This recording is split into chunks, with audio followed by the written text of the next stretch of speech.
Good evening all, and welcome to the Scrutineer. Hello, and I salute all you guys for joining me once more. Thank you very much. Everybody that's already in the chat, some regular guys already sitting in there. Hello to, well, we've got Adonis guys, we've got Street Fighter, we've got Flag to Flag, we've got Hawkeye sitting in there. Fantastic to see all the team managers tuning in. Matt Allington, hello as well. I probably will give your team a shout out by accident instead of does happen.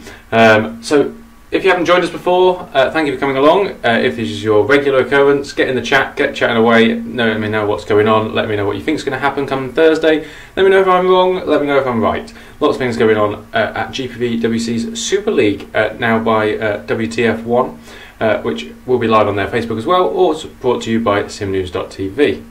I know you were waiting for Burns, but let's go through some technical stuff first, shall we? Because there's an awful lot going on. If you haven't watched before, GPVWC Super League has a full upgrade system, so it's as close as you can get to a real, basically the real Formula 1.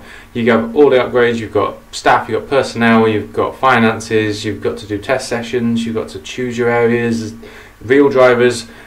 Rfactor 2, the most realistic game, realistic you can get there. Movember. Yeah, maybe so. I might keep it going till Movember, you never know. It's just so that you know that this isn't last week's, I'm not just pre-recording. No drunk me this time. I have had a couple, but not like last time. It wasn't my birthday this time. Again, you never know. I'm on the Iron Brew, so for any Scottish viewers. But otherwise, yeah, can't really do any shout-outs on that, I'm afraid. But I don't really need to be drunk to roast some guys, so a few of you are up for it, I'm afraid, on the chopping block this time out. But with Super League, so much going on, we've got loads to go through, so we're going to go through, as we normally do, car upgrades, so quite a few car upgrades this time around. We've then got engine upgrades, again there's some engine upgrades as well, engine choices by the teams, because they've got 6 engines to use throughout the season, so different wear rates, and the tyre choices as well, and then we will go through what I think you should be looking for on Thursday, the highs and the lows, and the ones that you'll be tuning in for come the end. My booze was below camera shot last time, but yeah, unfortunately, I couldn't do without throughout the whole time, so hey, it's a long show. Settle in, lads. Right, so should we go with cars first? So we'll go through championship standings. They haven't changed an awful lot, but there is a couple of changes. But car-wise, they have changed quite a bit. So we've got ACR still leading the way. and they have brought us, surprise surprise, more weight and diffuser. That's what they've done all year, and that's what won on races so far. You'll find as we go through, this is quite a common theme now. So be that as it may, teams running off winning with it, that's a good sign. Lots of teams doing it again, even though a good sign again. So yeah, they kept going. They're getting to 88 on both areas now. Instantly, that'll be we'll now start playing. Some teams that get into the high 80s will now be getting to the stage where one full development we get into the 100, but actually wouldn't take a full development. So as we go through, a few other teams are in the same situation. But the next time we see them upgrade, they will either have to upgrade to the 100%, but it's not a full upgrade. Then you can't just stop. It still takes the full time, and so they'll lose out potentially to some teams that could catch them up by doing a full upgrade on something else. So that's the whole balancing game over the next few days. Is, in this case 12% better than say 20% of something else? It's a balancing game that most teams will have to play. So this is where teams can catch up and other teams will potentially slow down. So it's quite a good thing. Every time I cough, if you start that game, mate, I'll be just coughing through to see what you end up like. Edge, second in the championship. They've got they're the ones that are doing every other. So you've got 2 slots you can upgrade. Edge have been doing 1 every round now, rather than 2 each time. So this time they brought weight. Last time, off the top of my head, I think they brought diffuser. Could be wrong, but they have done weight. So again, that's an area that we've said about before. They have been heavily on front wing previously, which could help them around this sort of track, because you can then run less front wing, which is faster in that respect. But we have seen on tracks where, for example, Montreal, you'd have expected that to help them as well. But actually, the teams that had the weight and the diffuser did better really there. So actually, maybe it doesn't impact as much as we've seen in previous seasons. But it could help them here. There's a few teams in this boat, so they're second in the championship, so they're not doing bad at all. And they did get the win last time out. Thank you, DC. And I don't mean Coulthard. Epic next up. So they've got nothing to this round. If you remember last time out, they were miles ahead of everybody else. I made them my the one to watch, the people that I think are going to drive to success. And arguably they could have done. They did very well in qualifying. They put on pole. Unfortunately, Milan had his technical issues. It was nothing to do with the car. That's just his system and the way it worked on the game. So that's unlucky. That could have happened anyways. For it to happen at the race where you've got the best car is really unlucky. But ultimately, I suppose they didn't come away with the points you probably have wanted from it. So they probably put it down as a disappointment, unfortunately. But the car is still the same car they've got this time out. And if I'm right in the way they were working, as we spoke last time, expect upgrades for the next 2 Grand Prix from this team, rather than just 1 like most teams will have. So they could still be there definitely over the next few rounds. But the car's not bad either, so they've got 83 weight and 57 diffuser with the 11 front wing downforce. Nothing's changed there. Evolution still sitting well in 4th. They're carrying on the similar ACR route, so they've gone with weight and diffuser as well. Lower levels though, but they've still got 20% each time there, so they're at 74 and 60. But they have got that rear wing downforce of 14 as well, so that makes a bit of a difference. Hawkeye next up. They have now moved and carried on doing weight and diffuser. So whereas they hadn't done much weight previously, they have now put that on as well. So they've still got the front wing doing quite well, but the weight and diffuser is the area now they're now pushing at. So that's 3 odd teams doing that. Nordson have also switched from what they were doing earlier in the year, which was the wings. They're now doing weight and diffuser as well. They've got a bit of catching up to do on that area, to be fair, but they have done 21% on both of those. So they could be pulling themselves back into the ball game. But again, another team doing weight and diffuser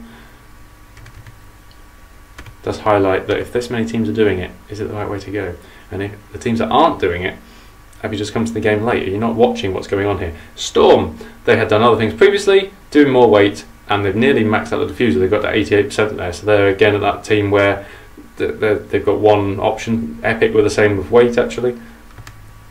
Flag to flag, they brought stuff here. They brought more weight. Great on them. They already had a decent diffuser, but they've started doing the front wing downforce.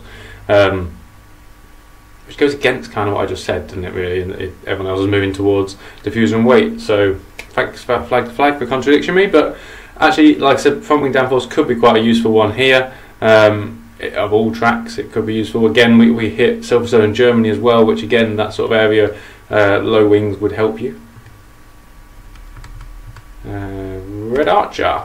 They've done weight and diffuser as well. They also did that front wing earlier in the season, but they've got their weight all the way to 94%, which is pretty damn impressive. Again, they're going to have the awkward one now. Did they do those 6%? If they think weight is that good, which they obviously do because they've got it at 94. If they think weight is that good, do they need to do the 6?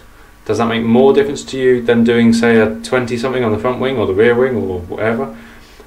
You'd expect them to carry on with diffuser. They're 56% on that now as well. So again, weight and diffuser from Red Archer. The team that has jumped up in the standings though is Adonis. So I will come to you when I get down to the end. But very well done to you. They've also done weight and diffuser. You see the common theme kicking in here. Most team managers going, this is now the way to go. Weight and diffuser. Yes, they've got a bit of catching up to do because they've done other areas. They've done body drag, rear wing, front wing. But nonetheless, still thereabouts. Eval, they're on a completely different strategy to everyone else in that they're doing it every other round. Two upgrades every other round, unlike Edge who are doing one each time. So they're off sync, so they've brought nothing to this event, which does leave them with the worst car. So we'll see, but they have got a decent enough front wing. It's 37%, which actually, when you look at the field, is higher than quite a few. So if that turns out to be the one to look at this time round, they'll be fine. They have done some weight and diffuser.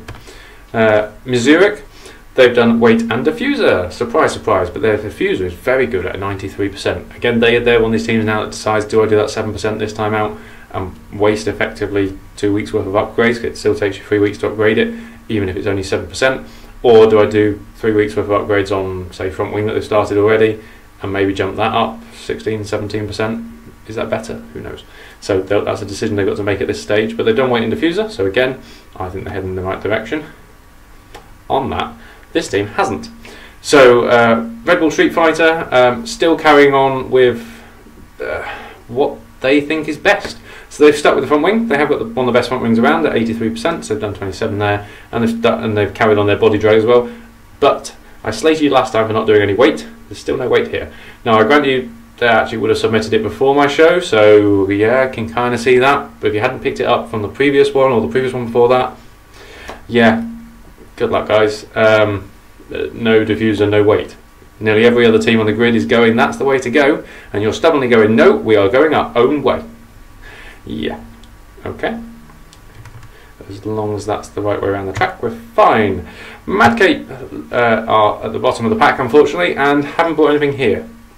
So they had done a bit of a mix. They sort of kind of, I think, flipped to the Epic route ahead of everyone else. So whereas Epic haven't brought anything here, no, but Madcape, I expect them to bring stuff next time out. Yeah, pretty much the car's pretty poor, but they have got 61% weight, which is a lot better than, for example, Street Fighter we were just looking at. So if, as everyone says, that's the key area by the looks of things, then they're potentially better off. But it does mean that doesn't necessarily mean the Street Fighter is going to be miles away, but they can very much run different wings to everybody else. So they're going to have to do their setup completely differently, but there we go. That's all the teams. We got all the way down to Madcape. We go to engines next. Now last time there wasn't anything on engines. I'll come back to teams when we get around to the final highs and lows, which I know you're all waiting for. But engine-wise, we've got a little bit going on this time, which is nice to see. Ooh, I'm going to have to move over here, I'm not used to this. So we've got everyone bringing some upgrades. Now, the engine development is slightly different to everyone else in that it costs an awful lot more engine development points than the car development points, we'll call it. And that the car development points we're finding are quite cheap, really, to do an upgrade, so no one's really going to run out of that. But engine upgrades, they are. So most engine manufacturers will probably now have, say, one more decent upgrade, and then which will probably get them, say, to the summer break, and then one more further down the line, somewhere around get USA, something around there, a smaller one, because it doesn't early in the point it costs you about 5, 6, nearly 700 engine R&D to do one upgrade of like we've been seeing here, between 14 to 18% depending on the area you do. Unlike the cars, where we have seen if you develop an area. By the way, managers, if you haven't worked this out, if you develop an area, it's developing quicker. So if you've got no development on it, you might only get 14% for the same amount of time. If you've got 70% development, you might get 30% on that same time. It's a bit weird it works that way around, but it does. Whereas with engines, well, it's the opposite. So as we develop an area, it gets slower. So for example, the guys there, well, 3 of the engine manufacturers there are over 50% in power. So imagine if you did power again, you'd see less development. So for example there, Talos did power, but their power was lower to start with, so they in the same time frame for the same points, they got 18%, whereas the others got 14, 13 and 16 respectively. So this is where you might now see people go, well actually, do I still want to do power? If it's only going to bring me 10%, do I go with more the Talos route and do a bit more fuel efficiency? Did Talos decide, well actually I'm still 10 down on power, I'm going to have to do that at least more? We're looking like we could actually end up with very much very similar engines come the end of the year. Everyone seems to have done it at different times, but we're getting to the point where, I mean, you look at Martex and Quasar and the engines are pretty much identical, there's zero difference there. Actually the Valiant is very close as well, it's ever so slightly down on power but slightly more fuel efficiency, but when we're talking 1 or 2%, very little different. Talos is about the only one that's any different at all, slightly down on power but has the fuel efficiency to use boost a bit more. So that's, I still expect them all to pretty much even out, because I would say now you may see all the guys go power still. If everyone does power from now on, then it will all sort of even out eventually. Talos will be ever so slightly behind, but some of those guys might decide actually we'll do fuel efficiency, or maybe mapping. I still don't think anyone's ever going to do resilience or reliability. Does not seem to be worth it, but it's quite interesting that these guys are pretty close. It means that actually when we're looking at it now, whereas last year there was very much this one's done fuel efficiency and this one's done power and there's a couple in the middle, this time out it's not quite so bad. It kind of shows that maybe they're all going the same route and they all did the research and know what they're doing, or they all don't know what they're doing. Either way, equally dumb. That might work. That's what I'm sure most people will think. This of course assumes that everyone's submitting upgrades on time and that they've got all the right staff in the right places and all that sort of stuff. Of those engines though, those power upgrades and fuel upgrades is only if you've got 100% engine. So the engines wear as you do every kilometre. So every qualifying session, every qualifying session, every race session, all uses every kilometre you use, wears that engine down.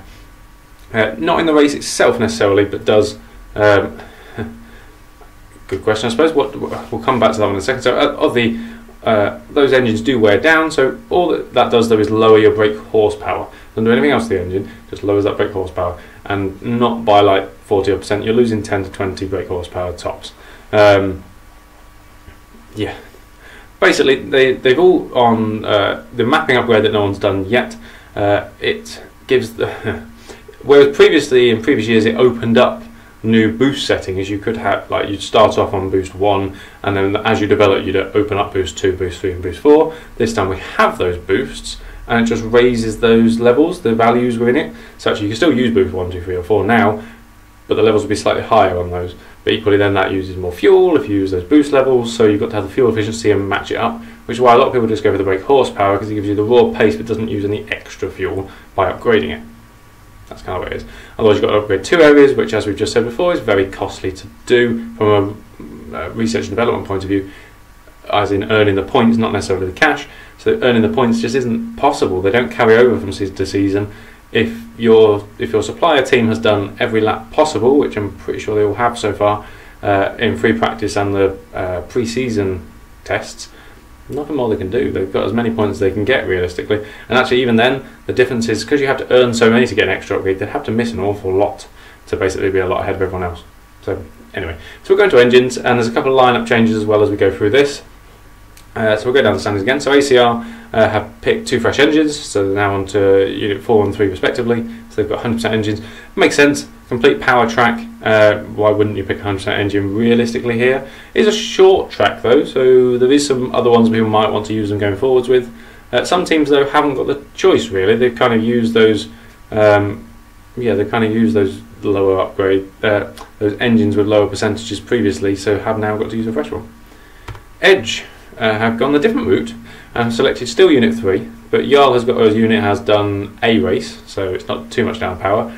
Petter has now got an engine at 37%. These are the engines they used last time out. Fair enough, if they want to try it. I mean, it only lowers you on power. They're both completely safe from a breakdown point of view. There's no worries there. But I'd imagine, I say that, I'm sure Liam could potentially tell me differently, but these guys are, should be absolutely fine realistically. Just a bit down power, particularly when you compare them to the ACR guys. Epic have done very similar, so they've kept the engine from last time, so they've got they haven't kept the engine from last time, they've kept a previous engine, sorry, Unit 1s they've gone back to, so it's 60% and 61.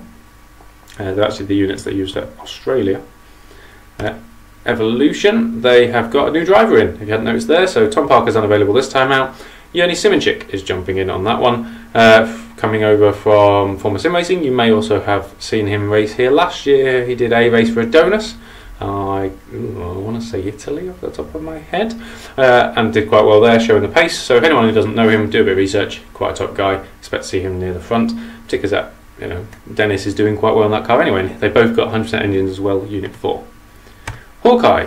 They have gone I'm going to use a worn engine, so they're using the last engine on these guys. So Martini, that we know is out in that car, has got 37% engine and 39 for Costa. Nordstrom, they've gone with the 100% engine route. Fair enough. Feidek and Cooper still there doing that. Unit 4s for them. Nobody's really powered through their units yet. To buy a 7th and 8th, everyone's sort of just steadily going through and using what they can, seeing how it's going on. Storm, they have got 100% engine in Liam's car. That's fairly safe, Liam. Don't worry, it's not going to blow up on you. And then you've got Menno with a 69% engine there, which is under one race. You're fine. Flag to flag, also got engines that have used a race. I've put Michael Ayres in there. I'm not sure if he's back in the car or not. In fact, they might be able to tell me, they're in the chat. But otherwise, Mark, and same with Mark Hutchinson, you're not quite sure who's doing it with flag to flag at the moment, but I've put them in there for now. Whoever's in those cars has 81% and 70% anyway. Red Archer have got used one slightly. They've got Osvaldo now in that car as well for the next few rounds, alongside Pedro Gomez, so they've both got 70 and 69%, so not too bad there. Adonis, they've also got a used engine on each, so that's 70% and 67, so you only up to unit. Adonis, if you remember rightly, they've got unit 6 and 3, but they started on unit 5, I think it was, so they're just throwing me off, just to drive me a bit mad, but they're not used anymore, particularly than anyone else. Eval, I'm not quite sure whether they've just gone, well, we're going to use used engines because the car's pretty poor anyway. It kind of makes sense. If you know you're not going to be really up there anyway because the car's not quite there, then maybe they think, well, we'll just use the poor engines and put a 100% engine next time and the car's good as well. You may as well. If you can get a win or some good points out of it, that's a pretty a good option for a team further down the grid. And Michael Ayres is back. Good. Oh, that's nice to see. My graphic is great. Fantastic. So flag to flag, yes, having Michael Ayres and Hutchinson in there. Paolini and Holzer sitting in the Mazurek, 36% and 35. Again, very worn engines for those guys. A rumour has it may not have been intentional, but if it is, then fine. If it's not intentional, they're quite lucky. Quite a lot of teams have chosen to do this anyway, and they're no worse off. So it's not too bad. You're just quite far down on some of the guys that have got 100% engines, such as Street Fighter. In my opinion, good choice. 100% engines for these guys. Well done. It's ultimately, I suppose, your home Grand Prix. They are running a special livery, I'm told, as well. Let it bring you luck. Can't hurt to change something, can it? Madcape, they've got a new driver as well in George Sutton jumping in that car. Mark has apparently dropped down to Super Cup. He's been given a chance to do that via the admins. I'm not quite sure who's driving for actually. I apologise. We'll find out before Wednesday. But Olsen's staying in that car, and they've both got 53% units. A little bit weird to have 50%. Most of them drop by 30 or so each time, but that's basically because they stopped the cars and haven't finished races and things, so they've got some weird percentages going on basically. Menno won't drive in Austria. Okay, well I will find out who's in that Storm then. That could be an interesting one. But yeah, there's another driver, so we'll have another fresh driver on the grid. Fun. I hear George Sutton's in there permanently, which is a leap for him, must be said. So we shall go to tyres. So that's engines. Not quite sure what hashtag's for, but there we are. So let's go for tyres. So obviously everyone's got the choice of bringing three different tyres out of the 5. They have to have submitted that previously, so that's now what they're stuck with, so you can't really change it. They have to use at least 2 of those of the 3. They can use all 3 if they fancy doing so. There's very few that have done that so far. How long has my name been spelt wrong in the graphics? I don't know, Ben. I did generally not around long enough to notice, is it? I don't even notice it on the grid, to be honest. So tyres should we go for? That was quite harsh, actually. Anyway, tyres wise, let's move on. We've got quite a lot of changes this time out. There's a common theme though. There's about 2 or 3 camps worth once again. So if you go through, you've got well, let's stick to the 3 softest tyres. Is the ultra soft, the super soft, and the softs. And quite a lot of those teams have got that. So you look there off the top teams here. You look at Edge, you've got that. Hawkeye, we've got that Norton and Storm. The guys who have gone different to that, you then go with ACR and Evolution, who have gone with the Ultras, Supers and Mediums. And then Epic, who haven't got those Supers but have got Softs instead. So they've got the Ultra Soft for qualifying, and then the Softs and the Mediums. They're the only ones out there that haven't got the Super Soft tyre. You then go into the back half of the grid. And again, it's quite a similar picture, but a lot of them haven't chosen not to do the Super Soft tyre. So they've gone the Epic route. So this is Red Archer, Eval, Zurich and Street Fighter have all gone without the Super Softs, but have got the Softs and the Mediums. You've got Flag to Flag there and Mad Cape, who have chosen to go the route of the three fastest, the Norge and Epic route. And then you've got Adonis, who have got the Super Softs and the Mediums, which is the ACR sort of route, which we can see on this lovely graphic here. Ooh. So you look at that, it's quite a split grid really when you look at it. And the only thing is that everyone's got the Ultra Soft tyres, mainly because there's not many penalties this time out. So very well done to everybody's driving and qualifying last time out. That's it. May that continue. But there's very few penalties, so actually everyone near enough will qualify this time out. So everyone's got those Ultra Soft tyres. If they still use them throughout the race, it didn't matter. You look at the guys at the bottom there, and they haven't. They can still use the Ultra Soft, of course, but they look like the fact they've got softs and mediums would be that actually, well, yeah, they're probably looking at doing less stops and longer runs. Maybe the guys at the top there with the three softest tyres are actually going, well, actually we don't need to do these long runs, we're just going to stick to the two softest tyres or the three softest tyres. Of course, most of them will only be using two of these. They will just have the third as a potential option, which is why you try and gauge it. So you look at the top guys there, and they might just use the Ultra Soft and the Super Softs, but they kept themselves the Softs as an option, maybe. Whereas, say, the guys in the bottom there may be going for the harder stuff, but they've kept themselves the option there of having, say, the medium if they want to go any harder, or they've got the soft. Why soft and medium? Well, that's it. It might be that if someone just we're saying Cameron there saying why softs and mediums. Well, you might want to. People questioned before why Ultra Softs and Super Softs, because there's not much difference between them either. So the top tyres are very close to each other, but those guys at the bottom there might be going, well, we're going to use the Ultra Softs and we want to really use, say, mediums or softs as our race tyre, but we'll see how we go in the race. We've got, if they're very close, we can still keep that as an option maybe to use either. So it gives them a little bit more. Doesn't mean they're going to adapt their strategy necessarily, but just give them that little bit of option depending on wear rates and grip levels, for example.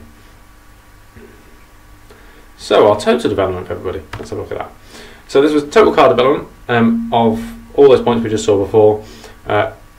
It gives us a bit of a guide, but as I said, it doesn't give you which areas they are, which I think is very, very important. You can't really say, well, ACR's got 176 points in their car, so it's the best car going. It may not be. I mean, obviously it gives you a pretty good guide. Last time out we saw that Epic had it there, and they've dropped down now. They've only dropped down to like 5th now, 4th, 5th. So that's pretty good for them.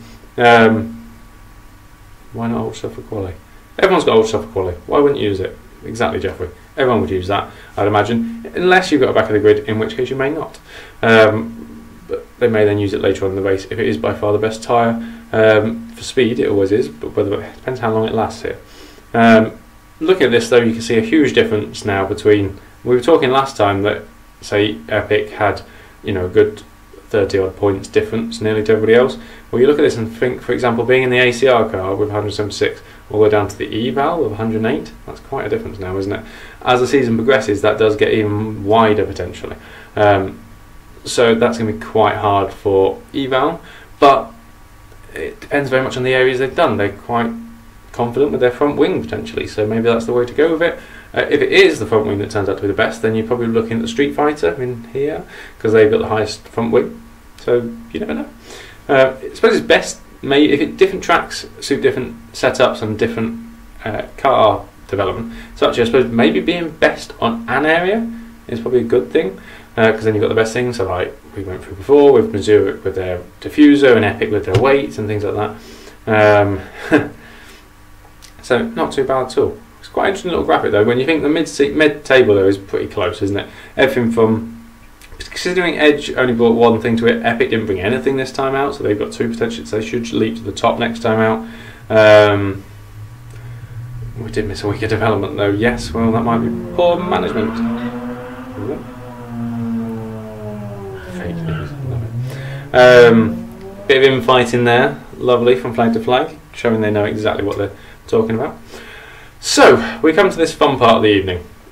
this is the bit that you all have probably tuned into. Hello to all 22 of you, by the way. A bit down from last time. Get your friends out. But nice to see you guys around. So, anyone want to give a quick shout out to who we think who's going to be top up here? Who's going to be rooting for success? I'll give you a minute, because I've spoken a few bits about a few of them, so I've given you a bit of an idea. And I do try not to go with the obvious. So I'm not picking ACR or Epic. I picked Epic last time. ACR or Edge even. You know, they're up there already. We'd expect them to be up there anyway, to be honest, with the way that they are working with the drivers. The cars themselves, top to bottom, probably only, say, 0.4, 0.5 as a second anyway, difference between everyone. So actually, it's very much onto the drivers. No, I admit, last year you see that front wing turned out to be the area to develop. So we found that front wing was by far the area. It gained you so much more time. By being able to develop that, you could drop your front wing quite heavily and run much lower wings. That was a different mod though, and a lot of teams carried that over thinking, well, it's going to be the same again. Might not be. And so far the results probably show it hasn't been, but then again, Edge has developed it and doing quite well. So yeah. Evolution to Rise, Street Fighter, there's a good few people that are testing into the top 100%. Wow. A bit harsh, but okay. So let's have a look. Right, I have spoken about these guys already, but not in much detail. Now, probably one you might not expect necessarily, and they're quite far down the table, but when I picked from Zurich, they sort of did okay out of it, so I think my set for success, we're going to call it, Red Archer.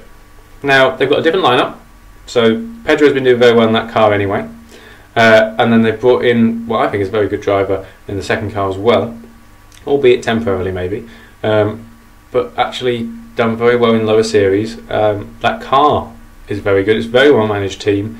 They've got some pretty high ratings on quite a lot of their upgrades. Yeah, I think there's a good chance that this team could do particularly well. Alright, the drivers may not be race winning drivers necessarily. They could be, they're just not yet. So I still think they could be up there knocking on the door of a podium even if they really went for it. But you know, a double points finish for these guys would be, double top 10 would be very good for these guys, I think. Yeah, anyone disagree with me on that? But actually remember, they are previous champions years ago now. They are still kicking around, and very well run team by Nikos there. Very knowledgeable and knows what he's doing. That car has always been built all year actually, very similarly, and always up there with the other guys from a points standing point of view, but it's just getting the drivers in has always been the problem for years now, it seems. And I think actually that I'm looking at this going, that lineup is actually pretty damn decent this time out. So they're my set for success. Yeah, anyone disagree? Let's find out next week, eh? On that, I did put last time that I think that Adonis would fail. Now, hold my hands up. Did very well in that car, actually. From an alternative strategy to come back and do very well with it. Good work. From a not being able to connect the previous week, the previous race, to actually coming out and doing it. Hold my hands up. Made a bit of an error there. They did with one cut. They did very well.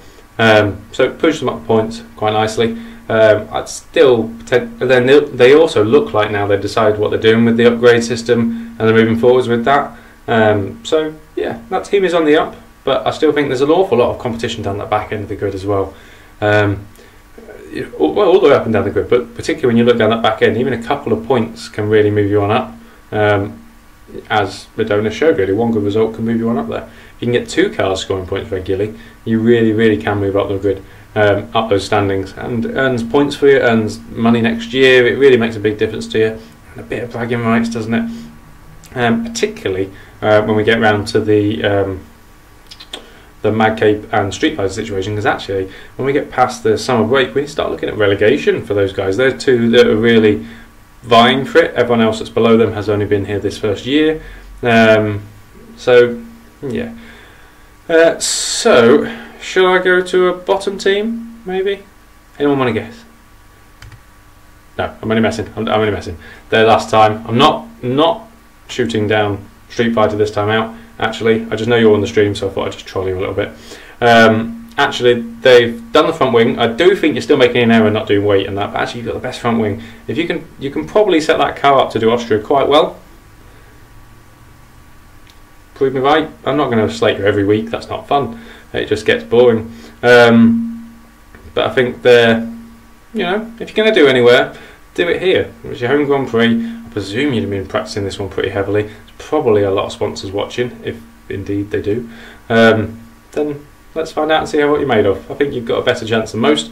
If you don't know, I think you need to really be upgrading that weight and diffuser and doing what every other team's doing. So, right, regardless of them, that was only my joke. I'm actually going to give you a second team for success this time out. I think Hawkeye have got a chance here. I do quite like their new lineup. Basically, I know he did race last time out in the Martinis, but he's a quality driver. The car's always sort of been there or thereabouts. It's got some decent upgrades on it. You know, Costa's been doing very well with it recently. I know they're testing with some other teams. There's a bit more going on now behind the scenes. The Talos engine got a bit more power as well, and it has got more fuel efficiency than everyone else. I think that they should be doing very well. Costa is proving they can do very well anyway. But I think now the fact they've got two, it's a bit harsh, but yeah, they've got two solid drivers. If Martini can do it going as he has done in previous series, I think he said the time to practice this time out, it looked very much a risky, a late decision, last time out. So it probably wasn't really up to speed with the car. I think this time out he really could be. I think that team could also be very much there. You know, why not? Anyone disagree? Bottom teams then. Yeah, no pressure by the way, Rick. But there you go. So we go. There is going to be some bottom teams on this though, because although, if you've noticed by the way, we have changed the set for success. I think that they are set for some success. I think there's a lot going on. So we're not going to do a doomed to fail, but we are going to do some teams that we think may well struggle still. Now, there's been a few on this, and to be honest, I can slate an awful lot of teams for no reason at all, really. But there's a few that I think will. Well, this team's had it coming a while. Let's be honest. Madcape. What are you doing? Basically, they've replaced. By all means, bring it on. If you want to race me, perfectly fine. I'm so used to it. That's what I'm here for. It's a shame Alex Skinner's not commenting away because he knows what it's like if you try that. Reasons to worry though. Yeah, we've got Madcape. The car is shocking. It's right down there. It's not upgraded the right areas. I still slate them for doing any dirty air at all. They replaced, let's be honest, a driver that was struggling with a driver that I think will struggle. No disrespect to George Sutton, but this is a step up for you. Like, I may not know you from elsewhere, but I've seen you do 3 rounds now of Formula Challenge, and you haven't lit it up. We've seen people come from Formula Challenge and jump up Super League and struggle who did well in Formula Challenge. 2 point scores, 1 being very low in the points. Yeah, it sounds like they've given up. I don't know. Maybe it's a temporary measure. Maybe they're going to come back with something else. There's no upgrades on that car this time out either. So it's still a poor car last time. It's even poorer car this time because everyone else has moved on. Yeah, good luck with that. Hopefully you can get yourself to the summer break, get some new people in that car, get moving forward. Olsen though could do quite well. We showed last year he just needs to finish races. What is going on? Bring back Doom to fail. Yeah, maybe I'm hedging my bets there a little bit, maybe. But reasons to worry. Let's call it that. You know, let's be nice. Be nice. It's not me, is it? I'm not trying that. Right, I'm going to lose that because I think there's actually another one that I want to add in on this. So, I'm picking kind of easy ones this time out. Maybe it's because I got burnt last time by, yes, Adonis, thank you. But nonetheless, you're always going to get outlandish ones here. But Adonis, I'm glad that I inspired you to do well. I'm going to call it my inspiration, why you did so well. But I think this team will also struggle. Eval, it does look like they're giving up for this round. That's why I'm expecting them to be down the end. So they've got, very few. They've got nothing on the car this time out. Engines are pretty poor. Yeah, what are you expecting from it realistically? They seem quite confident though, which is fine if you do, and I hope you do well. The drivers are good. There's no reason for them to be down the back end there. They just had an awful lot of. They've been very unlucky. They've been changing around their upgrade system to be different to everyone else, which is a legitimate strategy, but does ruin your races every other race, and this is one of those. So I think they're going to struggle this time out.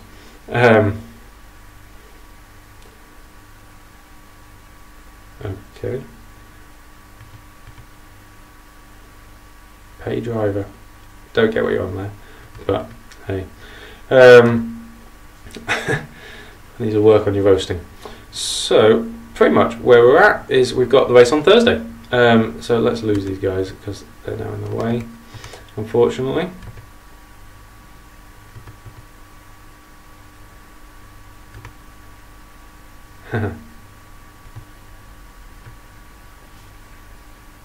Well, we'll see.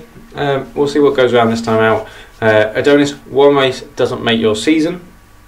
Epic will tell you that. So let's keep that going and move on up that grid. Other guys that are down there that I haven't slated off, like I said, really could have done you against Street Fighter. You're not giving me any reason not to, but I've let you off this time out. If you don't perform this time though, you will be definitely on that list again this time out, next time, and I will not hold back. You deserve to be doing so much better than you are. There's so many teams down there. Zurich, I expected a lot more from you this year as well. It's a new year, first season for you though, so you get a little bit of a layoff. Mac Cape, you're not in that boat, unfortunately, not your first year. So much happening though. I really think that come Thursday, I cannot wait to see what on earth is going to happen when we get to the race. Oh, well, yeah, I'm sure if you want me to have a go at you in Adonis, I'm sure I can come up with something for next time out, no problems, if that's what you're here for. Or we can go offline. Quite happily do this in my spare time as well. Yes, Thursday, SimNews.TV will bring you all the action on WTF1's Facebook. Well, yeah, I mean, maybe I should put ACR as a team to fail at some point. But yeah, Thursday on the Facebook and on GPVWC's YouTube channel as well. All the links will be pasted from SimNews Facebook and everything like that as well on GPV. If you want to get involved, there's an awful lot happening before that. We've got the Formula Challenge race tomorrow night, also brought to you by SimNews.TV, and the Supercup race on Wednesday night, showing the drivers already that we've seen moving up into Super League. These are the ones to watch if you need to. There's so much happening. I can't wait to see what Austria brings. It's not necessarily the most interesting track in the world normally, but with Super League it is. So much goes on. Watch previous races. Some previous great champions have won here before. There's so much at stake realistically now, in these title challenges are very, very close, and one poor round by some of these guys could really, really open up the championship completely. So much happening. I hope you will all join us there on the GPVWC's YouTube channel, where we can have all the comments as well. Thank you very much for everybody who joined in the chat here. A few shout outs to people like David Junt, Cameron Roger, who else? We've got obviously the Adonis lads have all been in here as well, and the Flag to Flag guys as well, and Ben Hole as well was in here, wasn't he? Everybody that has been around. Bruno was the first one on, thank you very much. But everybody that's here, I can't wait to see what happens. If there is rain as well, we've seen that in the past, that is an element we factor in here. I might have to start putting through the weather forecast on this actually. Might be a good shout, because it's something we haven't mentioned previously. So there's something there, and yeah, I hope to see you all on Thursday, where we shall of course see some Red Archers, Hawkeyes doing very well, and potentially some Mad Capes and Evals doing quite shocking. But we'll find out. That's been me from the Scrutineer. Thank you very much for joining me. I'll be around in 2 weeks' time ahead of the next race, and you can all join in. If you want to throw any questions to me before that, or any opinions, I'll try and bring them up in the next show. The Super League show will be back as well before Thursday, hopefully, and if not, as soon as possible anyway. And we've got so much happening. Just make sure you subscribe and join the channel, and thank you very much for watching, and we shall see you all on Thursday.